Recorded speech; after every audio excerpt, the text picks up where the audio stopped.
Helping path organisation की बानी और सीईओ महविश खान ज़ई ने अपनी टीम के अरकान के हमरा साल नौ की खुशियां मनाने के लिए जामशुरा के मुख्तलिफ इलाकों का दौरा किया और मुस्तहिक अफराद में गर्म कपड़े और दीगर तहफ़ तकसीम किए,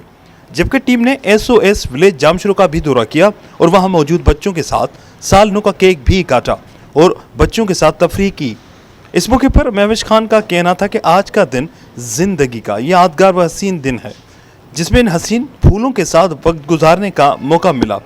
उनका मजीद कहना था कि ये बच्चे असल तवज्जो के तालिब हैं, क्योंकि इन ज़हीन बच्चों की थोड़ी मदद ही की जाए तो ये माशरे में ना सिर्फ बेहतर ज़िंदगी गुजार सकते हैं बल्कि मुल्क का नाम रोशन करने में अहम किरदार अदा कर सकते हैं। यहाँ मौजूद तमाम ही बच्चे आम बच्चों के मुकाबले में ज़हीन और जुदा सलाहियत के मालिक हैं, बस इन हीरों को तराशने की ज़रूरत है। उन्होंने SOS विलेज की टीम की मेहनत व लगन से परवरिश करने पर तारीफ की और कहा कि ये वो अजीम लोग हैं जिन्होंने कौमी सरमाए को संभाल कर रखा है।